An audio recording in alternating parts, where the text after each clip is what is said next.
All right, so today is the 42nd day of the counting of the Omer, which means next Shabbat will be the 49th day, which means we will be over at OCI with about 1900 of our closest friends and neighbors. So I hope everybody's planning to be there for that. Of course, the 50th day, the next day is Shavuot.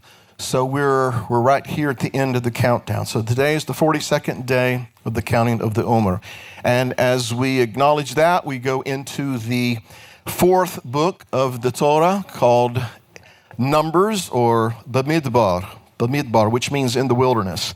And this first portion here focuses on the numbering of the legions, that is the armies of Israel. So we'll begin in chapter 1, verse 1. Now the Lord spoke to Moses, Bamidbar, in the wilderness of Sinai, in the tabernacle of meeting on the first day of the second month, which is Iyar, in the second year after they had come out of the land of Egypt, saying, take a census of all the congregation of the children of Israel by their families, by their father's house, according to the number of names, every male individually from 20 years old and above, all who are able to go to war in Israel.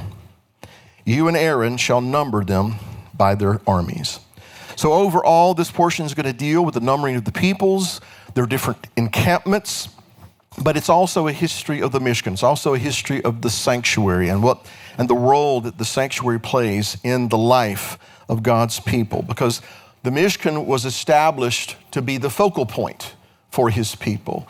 Let them build me a sanctuary where I may dwell shchanti, in the midst of them, or among them, literally in them. And so the Mishkan, and more importantly, the presence, because the Mishkan without the presence is just a tent, right? Right? That's the whole idea behind it. And so really, the Mishkan is really to say his presence was to be the focal point of life there in the wilderness and later on in the land. And that was very important for a number of reasons, one of which is that without it, all these tribal affiliations was provided the potential for fractions and factions and division and strife, because one tribe prefers their tribe over the next tribe, and this tribe prefers their tribe over that tribe, and some of the tribes get together and look down on that particular tribe, all ganging up on them and things. And so if the focus was the sanctuary and the focus was the presence, then it would help to lessen the potential for these kinds of factions and divisions.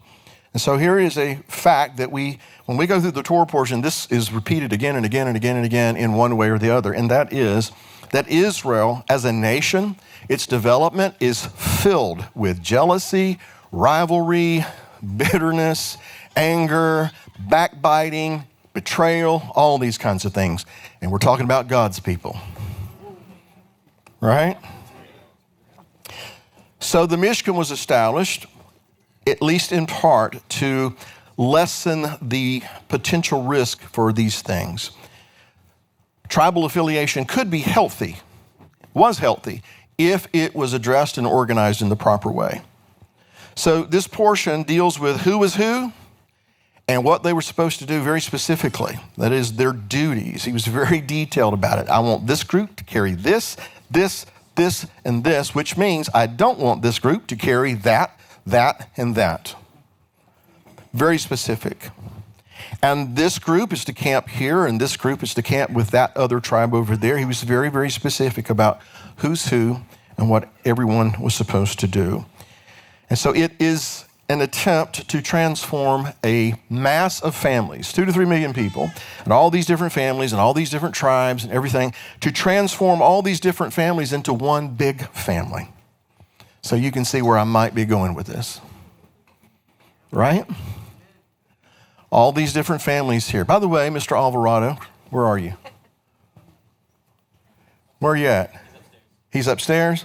Okay, all right. Well, I was going to say something nice about him, but I'll hold that. All right. But anyway, all these different families being transformed into one big family.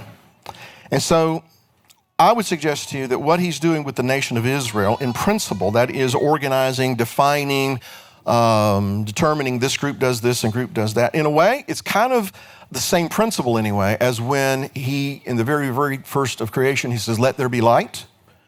And then on the second day, he established the firmament to divide the waters above from the waters below. On the third day, he gathered the seas into one place so that dry land could appear, whereby he could call forth the grass, the herb-yielding seed, the trees that bear fruit whose seed is in itself after its own kind. And on the fourth day, he formed the sun, the moon, and stars and assigned them their place and their duties. And, you get the idea. And so by the time we get to the sixth day in the creation of man, and then the seventh day, the Shabbat wouldn't be possible had he not on the first day said, let there be light.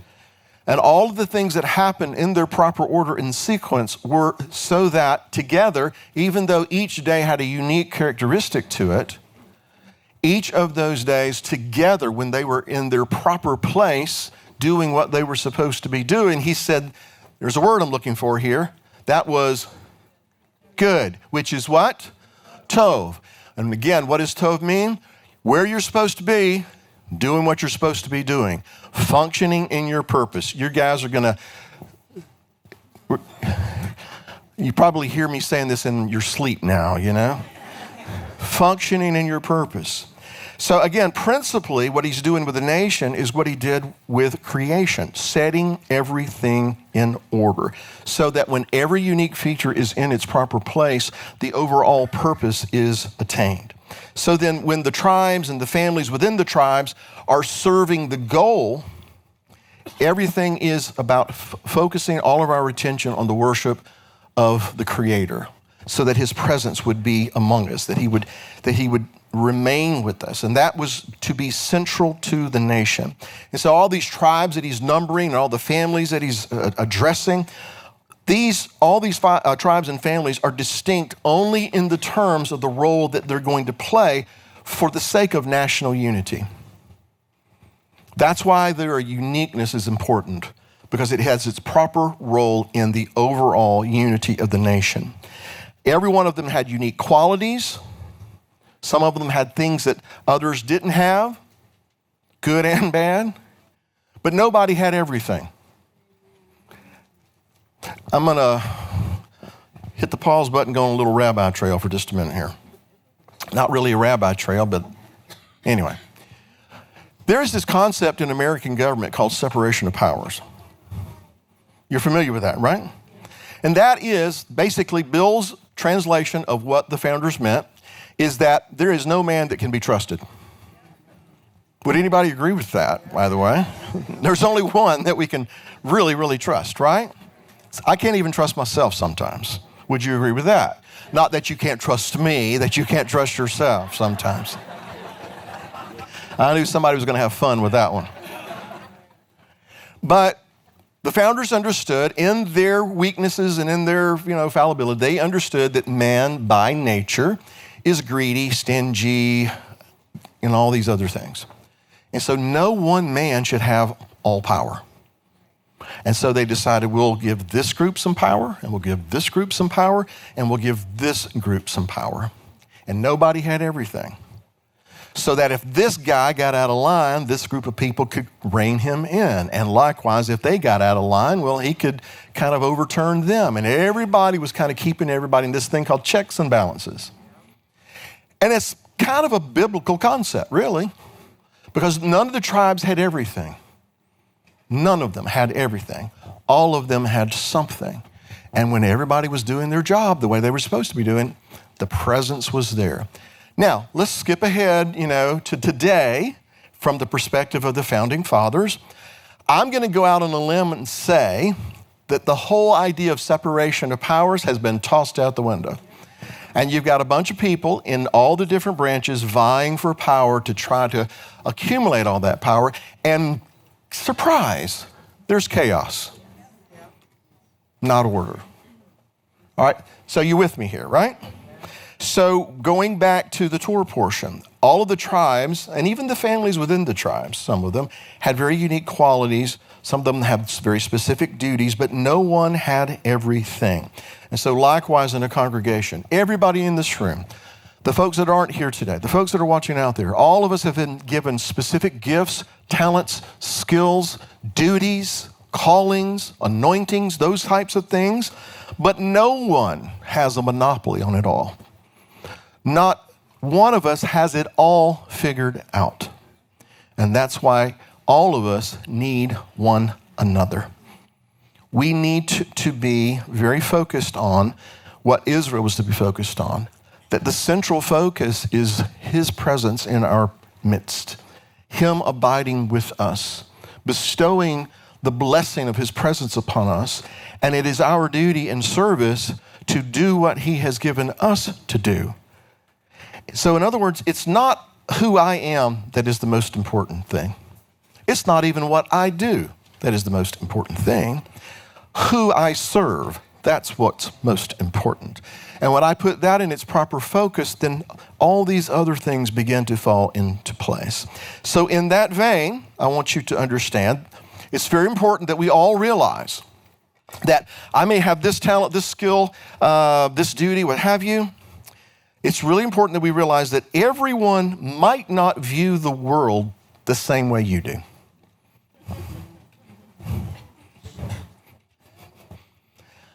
We all have experiences, we all have convictions, we all have different perspectives about things that are unique to our life. You haven't lived my life, I haven't lived yours. We've gone through similar things, but none of us have gone through exactly the same thing, exactly the same way. It's very unique. And so all of that kind of factors into who we are, what we do, how we see things. But not everyone thinks the way that I think. Not everybody thinks the way you do. And I know that comes as a shock to some, but it's just not that way. Beth and I talk about this from time to time. And she doesn't see some things the same way I do. I don't always see things the way she does. I keep it a secret. But anyway, no. Now, we have had conversations where one or the other had to remind the other that, that may be how you see it, but not everyone sees it that way. And just because you see it that way or I see it that way doesn't mean it's necessarily the right way, because we all have something that we can bring to this. So then when issues arise, sometimes we're forced to search out the best way to address whatever the problem may be. Sometimes, and I'm going to speak in context of Beth and me, sometimes it's my way. Not often, but sometimes it's my way. Sometimes my way is the worst way, and vice versa. So what do we need to do here? We need to figure out what his way is. And he's already outlined these things for us. It's important for all of us to remember, and I know we all know this, but life just has a way of getting in our head and causing us to develop amnesia where Scripture is concerned. All right? So we need to conform to his image and learn of his ways. There have been times in this Messianic, Hebrew roots movement, whatever you want to call it, over the years I've encountered people who were very, very concerned to learn what tribe they came from. I'm going to get a DNA test to see what tribe I'm from. Now, if this is you, I'm not thinking of you because I don't know about you, okay? But I've met a lot of people, I'm going to get a DNA test to see what tribe I'm from. Why? Well, I want to know what gate I got to go in. As if the Messiah couldn't say, you go through that gate. But anyway, going to get a DNA test, see what tribe I'm from. And Brad used to always point this out, and I thought it was hilarious and true. He said, Bill, have you ever noticed that every time somebody does that, they always say, guess what? I'm from Judah. I've never heard one yet that said, hey, got my DNA test, I'm from Reuben. And nobody wants to be from Simeon. Anyway, it was a joke. My point is this. That shouldn't be our focus. What tribe we're from shouldn't be our focus. I'll go so far as to say the duty that has been given to me shouldn't be my ultimate focus. The ultimate focus should be, as a people, and particularly in this day and time, in the world in which we live, when he's no longer, I don't think anyway, he's no longer scattering, but he's gathering, our focus needs to be raising up the fallen tabernacle of David and playing our role in the restoration of that fallen tabernacle wherein his presence will reside among his people. So let's not be so concerned about our positions in regard to defining me. Let's be more focused on how my role, how your role plays into the overall purpose of our Father in what he is doing in this day and time. Let's understand our role in the kingdom so that we can function in that purpose. Now, it's also important to understand that our function is one of many. There are people here that can do things that I, number one, can't do. Number two, have no interest in doing. Don't have time to learn how to do it. And so it's really important to be able to recognize, all of us to be able to recognize within the body those people who have certain skills and functions and talents that maybe we don't possess, and to kind of help one another find that place within the community where this all fits in. Because all of us, whatever it is that's been given to us to do, is intended by the Father to work for the good of the whole, for the community, for the congregation. Each facet is important. Every person is important. But it's also necessary that every one of us realize that what I do, what you do, has to be established on some foundational issues. Let's put it this way. Matthew chapter 6, verse 3. Seek first, before anything else, right? The kingdom of God. I want to stop right there. What is the kingdom of heaven supposed to do? Break through, break out, and advance, right? To take territory away from the kingdom of darkness, right? So that's what the kingdom of heaven is designed to do. And so we are to seek first the kingdom of heaven to advance his purpose. That is the point. To advance his agenda. Seek first the kingdom of God and his righteousness. And all these other things that you're concerned about, they'll be added unto you. And I understand that the context there is speaking about different issues, but the principle is still the same. At all times, our primary focus needs to be on his kingdom, his purpose, his agenda, what's important to him, and his righteousness. And what does he mean by that?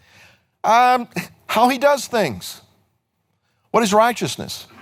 Doing what's right. And so we need to be focused on his purpose, his agenda, and how he does that, how he explains to us and instructs us how these things are to be carried out. He doesn't leave us guessing all the time. He told these different tribes, these different families, you camp here, you do this, focus on that. And if you do that, and this other guy's over here, camp where he's supposed to be, doing what he's supposed to be doing, and on and on and on, then everything is going to work the way it's supposed to work. So we put these other things sometimes ahead of what he told us to do. Don't put those things ahead of the kingdom of heaven and his righteousness. No, put the kingdom of God and his righteousness before all things. And then if we do that, everything will fall into its proper place. Because putting these other issues first ahead of that tends to divide rather than to unite us as a people. And if we want him to be in our midst, and by a show of hands, how many of you want the Almighty to reside in our midst? Let's look around real quick to see who's not raising their hand. Of course we do. But if we want to do that, how long do you think he will hang around if there's a lot of strife?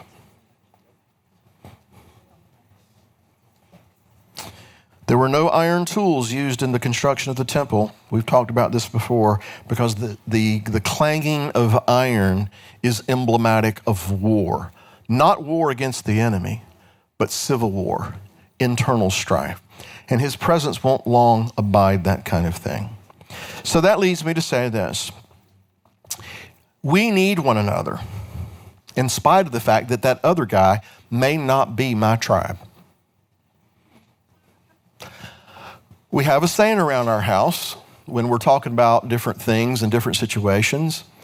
And instead of saying, well, I don't like that person, or I don't like that lady or that guy, we'll just say, well, they're not our tribe.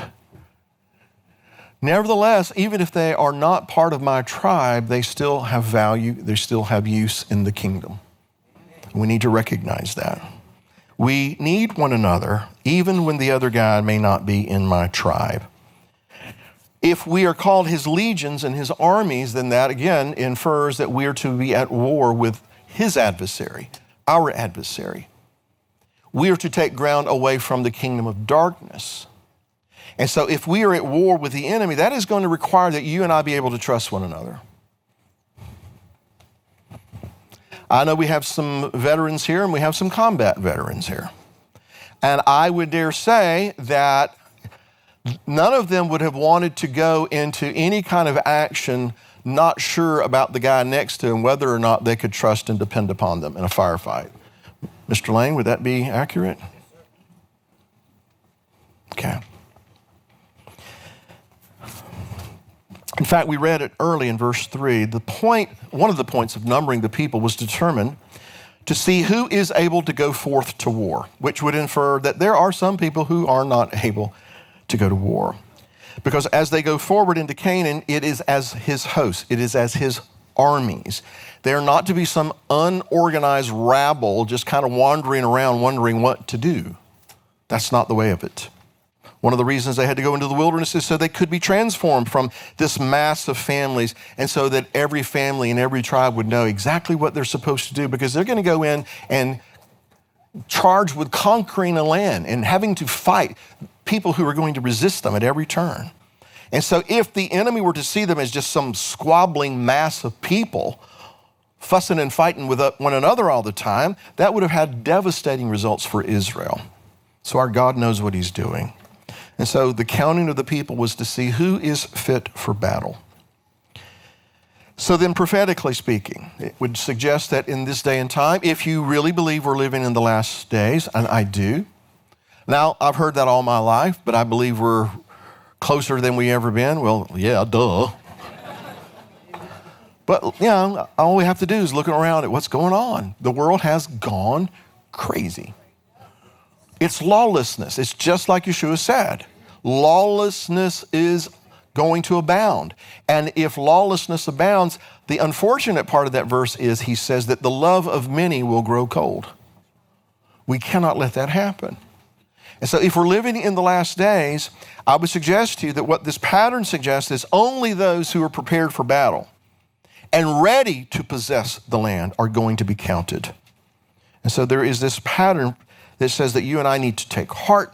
We don't need to be weak. We don't need to keep tripping up over the same things again and again and again. The weak and infirm were not counted to go into battle. And so before we get to that final battle, whatever that is and whenever it is, this goes for me, everyone here, all of us. Now is the time to overcome our spiritual infirmities and our weaknesses and those tendencies that have this way of getting us into trouble. Now is the time to lay aside every weight and that sin that so easily besets us. It says in Numbers 1, verse 4, that one man from each tribe was going to aid Moses and Aaron in the counting of that particular tribe. And I just wanted to point something out real quick. The first one that's mentioned is Elizur. Elizur means God is my rock. God is my protector. And as you go on through the list, they've got this guy who is the son of this guy. There's 24 different names mentioned. 9 of them include the word or the title El, which is God. 3 of them include Zur, which is rock. 3 include Shaddai, which is almighty. And so my point is, the vast majority of these people had this very real attachment to the God of Israel. And they recognized it. And they bore it in their name before others. Their name carried this notion that God is my rock. God is my protector. And I think that's very important that we carry into battle, if I can put it that way. Not an identity that says who I am, but says who my God is, who I serve, who I represent. The same idea is visible with the tribes, their attachment to the Creator, because they took their respective places where the sanctuary was concerned. Numbers 2, verses 1 and 2. And the Lord spoke to Moses and Aaron, saying, every one of the children of Israel shall camp by his own standard, beside the emblems of his father's house. They shall camp some distance from the tabernacle of meeting. And so every camp was to camp according to its own standard, and then according to the ensign, the tribes would encamp. The standard, as I understand it here, was the symbol for the camp, and the camp was comprised of 3 different tribes. For example, there's the camp of Judah. Does anybody know what its standard was? Lion. To the south was Reuben. Do you know what his standard was? It was a man. Ephraim was to the west. You remember what his standard was? You read the Torah portion this week, you should. It was an ox or a bull. And to the north was Dan, eagle. Footnote, go look at the Washington Mall and you'll see the pattern of the camp in the wilderness in the Washington Mall, but we don't have time to do that. The ensigns that are referred to here were the smaller banners that distinguish the individual tribes. For instance, Judah's camp was comprised of the tribe of Judah, Issachar, and Zebulun. The standard for this camp was the lion, but each tribe had its ensign. And so it's kind of interesting to me, and in thinking in terms of legions and armies and hosts and things like that, consider this. They were arranged by corps. That would be the camps. I hope I've got my terminology correct here. The camp would represent a corps, an army corps. And then the tribes would correspond to divisions. And then within the tribes, there were these different families, and they would correspond to regiments.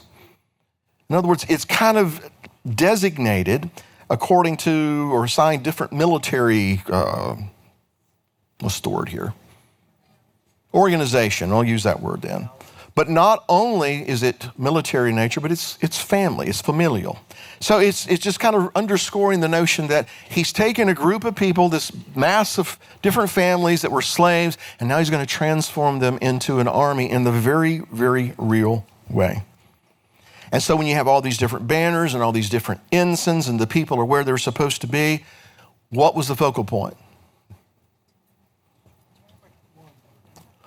The tabernacle, his presence. In other words, you got this emblem down here and this banner down here, and there's flags flying over here identifying that group of people, and there's flags flying over here to identify them, and the same over here and the same over here. And you could tell who's who and who's supposed to be doing what. But again, what was to be the emphasis? Not all of those individual tribes, and not even the camps. It was the one who dwelt in the midst of them. So let's put that this way. You and I represent, and those folks that are with us online right now represent different backgrounds, different tribes, and different perspectives, preferences, backgrounds, all these things. But what has the Father called us to do? To come together with our unique qualities and experiences and be transformed into one people serving one King. And when we are echad, when they were all together in one accord, things happen, right? So then, if he is truly the emphasis, we say it, but then walking it out sometimes can be a little bit challenging. But if we truly want him to be the emphasis, if we want him to abide in our midst, that it's important that we're willing to, yes, acknowledge that we have distinctions, but when it comes to his presence being with us, willing to lay those distinctions aside for the greater good of his purpose. There is a tradition that believes that the camp in the wilderness formed I hope I can say this word right, quadrilateral. That sound right? Okay, you sure? Oh, okay. All right, I want to make sure. Which is 4 square. That's the way I should have said it in the first place. That the camp formed a 4 square with the Mishkan in the center. Of course, in the center would be where the presence is. And then around the Mishkan, you had Aaron and Moses to the east, and you had the different Levitical families to the northwest and to the south. But there's another tradition that it's similar to the layout of the Mishkan itself, which basically resembles a cross laid on its side. I've always found that kind of interesting. That's based on the idea that you've got all these different populations, and the Torah tells us how many was in the camp of Judah, how many was in the camp of Dan, etc. And so when you look at those different populations, you'll notice, first of all, that Judah was the largest, that Reuben and Dan were very, very similar in numbers, and that Ephraim, the camp of Ephraim, which camped to the west, was the smallest of them all. Now, couple that with Judah was to camp to the east, right? So if Judah is to camp to the east, does that mean to the east, the northeast, and the southeast? But that would become problematic if Reuben is to camp to the south, but they spill over into the southeast. Guess what happens? The camps get kind of mixed up. So the logic is, no, Judah was to extend out to the east, Dan to the north, Reuben to the south, and Ephraim to the west. And if they camped very literally, according to what the text says, it would actually form this cross, kind of moving its way through the wilderness. Kind of an interesting thing to consider. But let's add something to that. Consider the emblems, the banners, the lion, the eagle, the face of a man, an ox. Revelation chapter 4. Before the throne there was a sea of glass, like crystal. And in the midst of the throne and around the throne were 4 living creatures full of eyes in front and in back. The first living creature was like a lion. The second living creature like a calf. The third living creature had the face like a man. And the fourth living creature was like a flying eagle. The 4 living creatures, each having 6 wings, were full of eyes around and within, and they do not rest day or night, saying, Holy, holy, holy, Lord God Almighty, who was and who is to come. In other words, it would seem that the camp in the wilderness was a counterpart or an earthly manifestation of what we see in the heavenly throne room. The Holy One is surrounded by these living creatures, as it's described here, and in the wilderness, his presence was surrounded by these camps whose emblem corresponded to those 4 living creatures. Moses was told, make certain that you build everything according to the pattern that was shown you in the mountain, right? So I would suggest that would include how the camps were arranged and all these banners. And there's a reason that God told Moses to tell the people to do things in a certain way. Let me say that again. There is a reason that the sovereign of the universe has told you and me to do certain things in a certain way. It's not just, let me see if I can jump through this hoop. It is following a pattern that is established before the world was. There is a reason he has for doing all these things. And so it's really important that we understand where we fit into that pattern, plug into exactly where he wants us to plug in, do exactly what he wants us to do, so that what he has ordained in heaven will be manifest in the earth. In fact, Yeshua said, Our Father who is in heaven, hallowed be thy name. Thy kingdom come, thy will be done on earth as it is in heaven.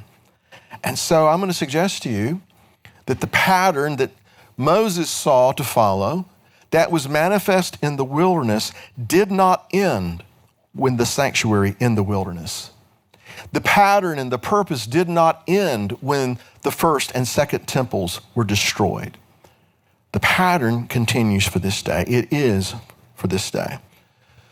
So that prompts me to consider, what is the purpose of our different distinctions, talents, skills, our different functions as individuals and family? And then couple that with the call that we are to be one people. How does this work? I'm going to suggest to you that the pattern that we see in the wilderness, which is based on what Moses saw in the heavenly court, it has a role for us. It speaks to us today, and there's some things that we need to pay attention to. So again, if you didn't follow that, maybe this assembly and every assembly that God raises up needs to learn from the pattern that's already been established, and not just looking to the wilderness camp as our template, but more importantly, are we in some way on earth to replicate what's already in heaven? Thy will be done on earth as it is in heaven. So there are living creatures in the heavenlies who are there. I'm going to use this word, safeguard the holies. Not that God needs a protection detail, but that nonetheless they are there to safeguard the holies and serve the Almighty. And that is something we see on the earth in the pattern in the camp of the wilderness. You can read about that. So this becomes really important, as far as I'm concerned, as we are approaching Shavuot. This is the 42nd day of the counting of the Omer. We're just days away from this appointed time. And so we're reminded at Shavuot of what occurred at Mount Sinai. What did happen? God came down from the heavens to the earth. So to kind of impress upon his people that he wants his will that is done in heaven, he wants his will performed on earth as well, because the earth is the Lord's and the fullness thereof. This all belongs to him, and it's supposed to function according to his design and according to his purpose. So he comes down from the heavens onto Mount Sinai in a very literal way, and he announces his presence. He announces his presence is among his people with the sounding of shofars. Moses wasn't blowing the ram's horn. Aaron wasn't blowing the ram's horn. The people weren't blowing the ram's horn. They're wondering where the sound is coming from. So God blew his own ram horn. He announced, I'm here. And he made it very dramatic. In fact, in Exodus 19, verse 11, on the third day, the Lord will come down in the sight of the people. So he made this big impact. And then after this visitation at Sinai, he said, I want you to build me a sanctuary. I want you to build the Mishkan where I can shchanti, dwell among you, dwell in you. And so then we follow the building of that and how everything is arranged, including how everybody was to encamp. And so just as they were camped at the foot of the mountain, they are going to encamp around the Mishkan. So here's a little sidebar.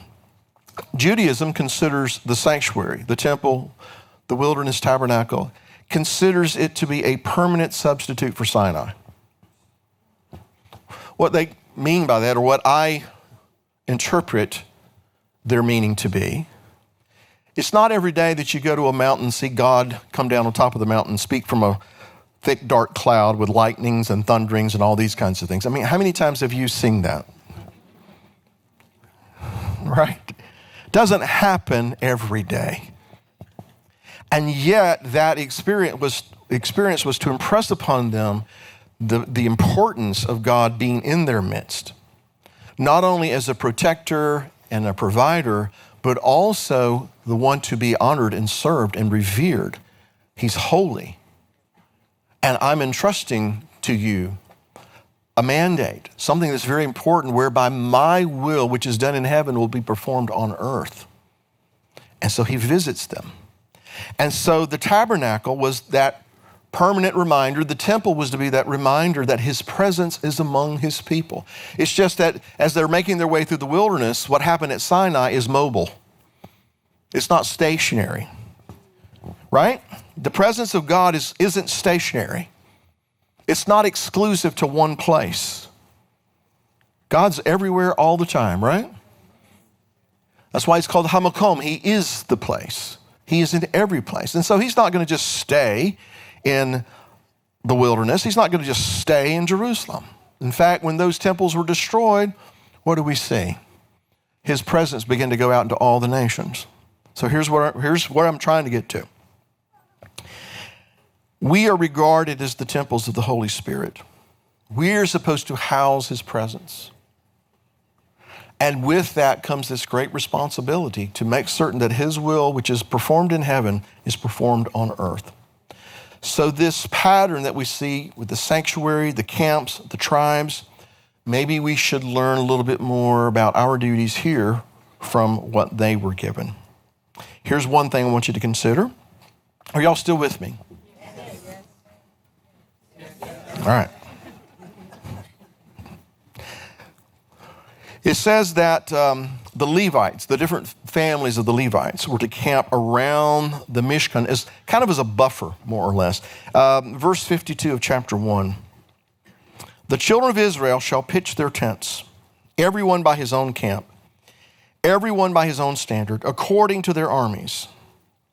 But the Levites shall camp around the tabernacle of the testimony, that there may be no wrath on the congregation of the children of Israel. And the Levites shall keep charge of the tabernacle of the testimony. So again, all the different camps comprised of the tribes, they camp different places, they have their standards, they have their emblems, but the Levites are going to camp around the tabernacle itself. Moses and Aaron and their families to the east, and the different families of Levite to the north, the west, and to the south. And what they are to do, it says, literally is to guard the watch. They're basically sentries. They're sentries. They are sentries for the Mishkan. And as such, they are not counted with all the other different tribes. In fact, they didn't go to war, as I understand it. They were there to be sentries around the tabernacle because they had proven their loyalty already after the golden calf incident. In other words, they were God's own legion. They were counted separately. They were counted differently. And they surrounded the Mishkan. And then the other tribes surrounded them. So they, in a way, this is probably not the best term to use, but in a way they kind of formed a bodyguard that surrounded the palace, if I can put it that way. But it wasn't for God's protection. It was for the people's protection. It was for the benefit of others. Which then leads me to this notion. God's instruction isn't for his benefit. His instruction is for our benefit. So I'm going to use myself as the example. And so if he tells me to do something that I really don't want to do, I don't know, let me think of something. Anyway, he says, Bill, you're to do this. I don't want to do that, but you are going to do that. I don't want to, but I'll do it because you told me to. I don't like it, but I'll do it. So I'm going to follow his instruction. And then what I find is that what he told me to do was not for his benefit. It was for mine. And hopefully, if I do what I'm supposed to be doing, it will not only benefit me, but it'll benefit others as well. Because if I'm doing what I'm supposed to be doing, then that helps, maybe helps this other person to find where and what they're supposed to be doing. And if that person is doing that, then this next guy over here finds where they can plug into that and find what they're supposed to be doing, where they're supposed to be doing it. Before you know it, you've got something happening that is actually advancing God's purpose in the earth. And in maybe a small way is beginning to manifest the pattern that is established in the heavens here on the earth. Just a thought. He gives us his word that we may live. It's not for his benefit. That we may live and not die. So this is a very critical thing for us to consider, that what he tells us to do is not for his benefit. We're not doing him a favor. It's for our benefit. And so it's important that we understand that as we strive to learn what our role is in the kingdom as a person, as a family, as a congregation. Because everything that we do in the kingdom should be with an eye on life, restoration, not death, not division. The Levites were there, yes, to safeguard the holies, but with the notion of preserving life and preserving holiness. In Numbers chapter 2, here's something in my mind that's kind of related to this idea. The tabernacle of meeting shall move out with the camp of the Levites in the middle of the camps. As they camp, so shall they move out, everyone in his place by their standards. So when the camp would move, the people would move with it. Tribe of Judah, or the camp of Judah would move, and then the camp of the Levites, as they were camped, they would move out in that procession. They would just kind of stay in this formation just as they camped. But here's the more important point here as far as I'm concerned. Even when they were traveling, the sanctuary was still the focus. It didn't lose its importance just because they were traveling. It was still the primary focus. It's still called the tent of meeting, even when it was disassembled. Or let me put it this way, scattered. And so some of the things that this would convey to us is that his people should always conduct themselves as his people in all times. not just when it's corporate worship, but at all times, when we're on the move. One must maintain this commitment to living a set-apart life in any and all circumstances, because God does not alter his holiness. And as his people, we should not either. We are always on duty, so to speak. And even when it's scattered around his house, his people are to still conduct themselves in a holy manner. In other words, we must continue to follow his pattern for the sanctuary even today. In other words, we're scattered, right? As a people, we're scattered. But he's not scattering anymore. What is he doing? He's gathering. So if he's gathering, we shouldn't be scattering. We need to be working very hard to gather. Okay? See, how close am I to being finished? Somewhat. Are y'all still with me? How constant and how faithful have we been in the call that's been placed upon us? Over the decades and centuries, even millennia, how faithful to fulfill the call has his people been? Well, here's how he put it. You have profaned my name among the nations. Which is to say, we haven't always been the best representatives of our King. Here's something else you'll hear me say again and again and again and again. To some degree, you and I, we have been entrusted with his reputation. We are his representatives. We are his ambassadors. And we are to conduct ourselves in a way that is in line with what he has willed. If he says, this is what I want, as his ambassadors, we are to walk in that. We're not to alter the directive. We're not to change the order. We're not to insert our opinion in it and to make it something that it was never intended to be. We have been given instruction and the responsibility to handle his reputation in a way that honors him. Let's be careful how we handle his reputation. And so when he says, you have profaned my name, that conveys to me that we haven't really been good about upholding his reputation. And that's probably because our focus got off of him and onto other things. And I'm not necessarily referring to secular things either. Sometimes we can get our thoughts on and our focus on things that are deemed to be religious. But that doesn't mean it's in sync with his will. So anyway, in the wilderness, there were tribes that were situated on the opposite end of the encampment. Judah was all the way over on the east, Ephraim was on the west. And I would, to me, if I'm living in the west, encamped in the west, and Judah's way over there in the east, it would be really easy for me to kind of lose focus of the whole. I would see things as they're happening in my camp. And Judah would see things as they're happening in their camp, and so on. And so it could be kind of easy to lose focus of the whole. They're on opposite ends of the camp, or let's say they're on opposite ends of the spectrum maybe. However, what's to be the focus? What's in the middle? What's in the center? What's in their midst? And so to attain the unity that Israel was called to, both of them, or all four of them, had to focus on the sanctuary, because the sanctuary, the presence of God, that's the hub, right? That's the hub where all the spokes might go out from there to form the wheel, but that's the hub.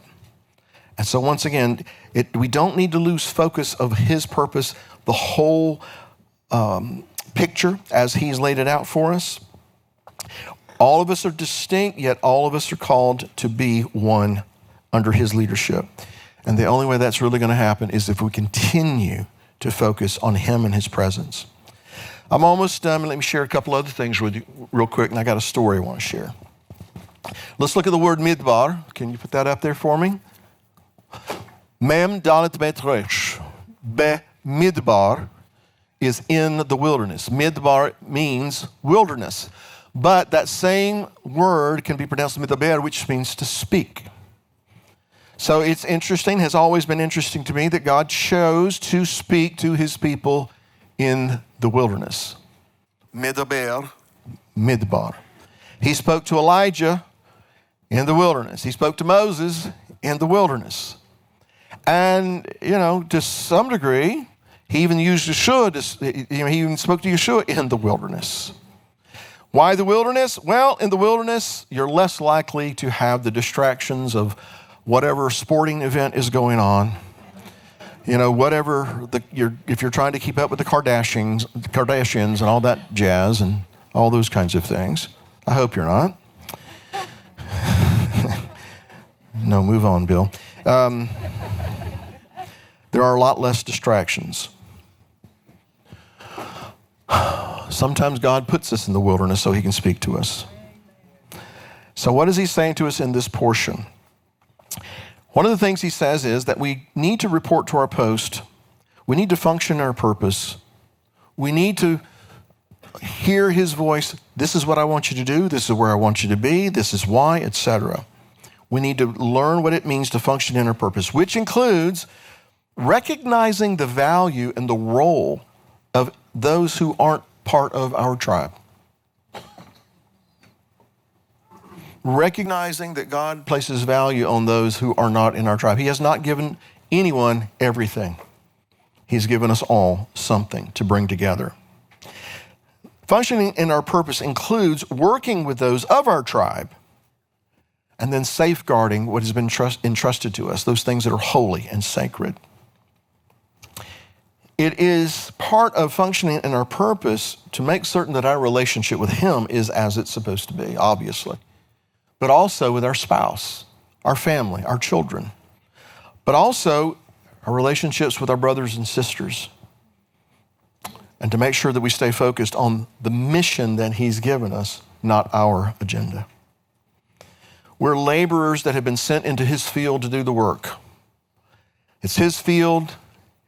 Everything belongs to him. He just has blessed us and given us the privilege to work in his field and to protect that which he's entrusted to us.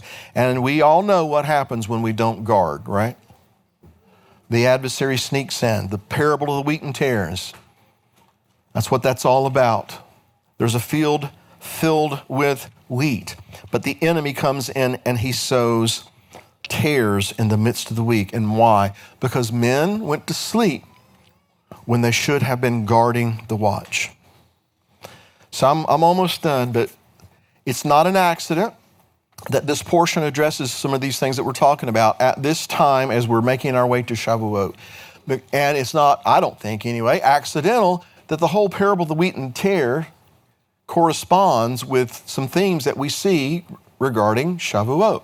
Because Shavuot is the feast of weeks, but it's also the festival of the wheat harvest. One of the reasons that we read Ruth is because the marriage with Boaz kind of centers around the wheat harvest.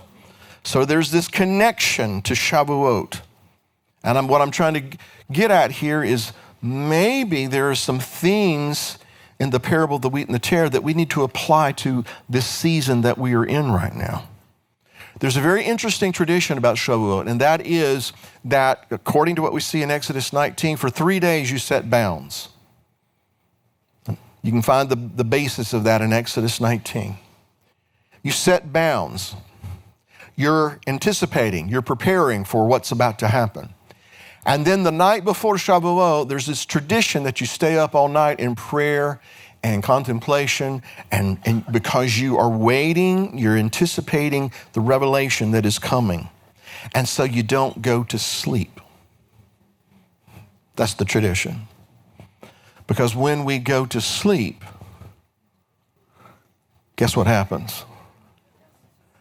The whole camp is at risk. We're to be alert, on guard, all the time. Because our enemy is really good at what he does. And in that vein, being alert, being on guard, it's always important to remember that we play our position. Let me tell you a little story. This is going back a long time when we lived in DeLand, Florida, actually. Brandon was a little guy. Well, Brandon and Nate were little guys. And they played youth soccer. And so Beth went to get them signed up. Long story short, there was a group of kids that weren't going to have a team because they didn't have a coach. So my wife, guess what? Yep, she signed us up. So she signed us up to be coaches, and she went out and she, went to the tryouts and she recruited our team, and she found some really, really good players. We had some really good players on our team. And then there were some that were okay players. They were okay. And then there were some that were there. All right? So you had this mix of things. And so, we began to work with the kids. And I had played soccer a little bit in high school, but had to kind of brush up on all the rules and tactics and all these things, because you have to understand that Beth and I both are extremely competitive. Both of us are, which is why we cannot be on opposing teams. When we were young marrieds, we'd play volleyball. She was on one side of the net, I was on the other. I didn't care if she was my wife. I'm spiking her, Yeah, I'm going to win, and she feels just the same way, which is why she doesn't play Monopoly with me. It's why I don't play those word games, Scrabble and Taboo and all. I mean, what? No, I'm going to share this.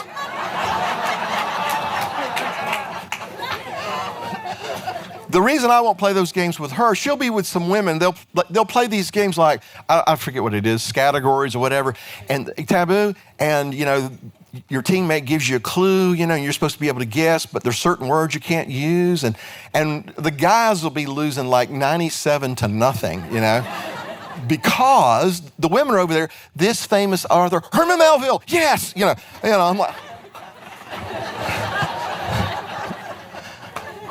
Anyway, very competitive. So now back to the soccer team. So we're like, okay, we're going to coach soccer. We're going to try to win. And so in that youth league, they had all these teams, all these little kids, and we called it herd ball. Because what that meant was the herd would move down the field with the ball, and if the ball got kicked the other way, the herd would move back down the other way. Yeah. And it was just moving back and forth up the field. It was chaos. So we tried to teach positions. And we had our goalie, we had our backfield, we had our midfield, and we had our front going out there. And so we put all of our really good athletes up front. We had some other athletes that played midfield, and we had some that were playing the backfield. Brandon was a goalie, as a matter of fact. And so Beth would, she would work with the backfield and, just do this. If the ball comes this way, you need to do this, because our idea is if they can't score, they can't win. And so we're going to play good defense and we're going to play good offense. And so what would happen is we would win. I mean, we would do really well. These kids were doing really well. And if we got ahead in the game, we'd move some of the more athletic to the back, let some of those in the back come up to the front and participate in that. And it worked really well. But the point was, we would demand, and sometimes, yes, my voice got a little elevated, play your position. Because sometimes somebody thought, well, I'm in the backfield, but I really want to be up front where the action's going on. I want to get in the middle of it. Well, they didn't realize, the action might come to you. And if you're not where you're supposed to be, that's when the opponent is going to be able to scoot by. And so we would drill them again and again and again and again. Play your position. Don't get tempted to get out of position, because just as soon as you do, that's when somebody's going to slip by with the ball and we're going to be at a disadvantage. It's really important that we play our position. It's really important that we don't think, well, I want to do that. Because while you're getting up there to do that, the adversary slipped by, and now the whole team's at risk. It's important that I do it. It's important that Beth does it. It's important that everybody on staff does it. It's important that everybody in any kind of leadership capacity, any kind of team, any kind of group that we're part of here, it's important that everybody plays their position, stays in their position. That's not Bill's directive. That's the pattern he's established. Let your will be done on earth as it is in heaven. Amen? Amen. All right. So I'll close with this passage. I feel like I've kind of rambled and jumped all over the place here, but I hope you hear what I'm trying to say. Colossians chapter 3, verse 17. Whatever you do in word or deed, do all in the name of the Lord Yeshua, giving thanks to God the Father through him. So whatever I do, I should do it giving thanks to God for allowing me the opportunity and the privilege to just be on his team. He didn't have to. He didn't have to send a lady in to buy some wallpaper and get me all, under conviction because I wasn't going to any church. He didn't have to put Beth in my life and pray and sometimes oppose and sometimes remind me of different things. He didn't have to, he didn't have to do any of that. He didn't have to choose any of us. But he did. And it's a privilege. I sometimes am guilty of considering it a burden. But he's had to remind me, no. The things that you take on that really I had nothing to do with, those might be burdensome. But what I've called you to do, it's not a burden, it is a privilege. Amen. It is a privilege. It is a privilege that we get to be part of this family of faith. It is a privilege that we get to be here at this appointed time in the history of the world, when he could have chosen anybody at any time to be here, but he's chosen you and me to be here. It is a privilege to do that. It is a privilege that he allows us to be part of an assembly such as this. It's a privilege. Now, with every privilege, there is a responsibility that goes along with that. Absolutely.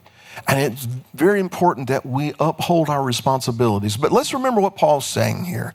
Whatever you do, whatever he has assigned for you to do, in word and in deed, do all in the name, representing the reputation of the Lord Yeshua and giving thanks to God, the Father, through him. And so he lists a few things. Wives, submit to your own husbands. I like that word "on." Not to somebody else's husband, to your own husband, as is fitting in the Lord. Husbands, love your wives and do not be bitter toward them. Children, obey your parents in all things, for this is well-pleasing to the Lord. Notice, all things. For this is well-pleasing to the Lord. In other words, whether you're a wife, a husband, a child, whatever your position is, whatever your function is at that point in time, do these things because you're doing them as unto the Lord. And there is privilege and there is responsibility. Fathers, do not provoke your children, lest they become discouraged. Bondservants. Now, everybody listen here. Bondservants, obey in all things your masters according to the flesh, not with eye service as men pleasers, but in sincerity of heart, fearing God. Don't do it just because other people are looking. Do it because it is the right thing to do before God. And whatever you do, do it heartily. Do it with all your might, as to the Lord and not to men. The things that he's given us the responsibility and privilege to do, we need to, if we have focused on, I have to do this for this guy or for that person, we need to change our focus here in the way we assess this. What he has called us to do, he's called us to do for him. And so do it heartily as to the Lord and not to men, knowing that from the Lord you will receive the reward of the inheritance, for you serve the Lord Messiah. So in the idea, with the idea of playing our position, doing what he's called us to do, being counted to function in the purpose that he's given us, let's make sure, and I'm talking to me too, let's make certain that we remember we're not doing this for ourselves, our own benefit, our own agenda. We're doing this to serve the Lord. And if we do that, we will benefit. It will be a blessing. Amen?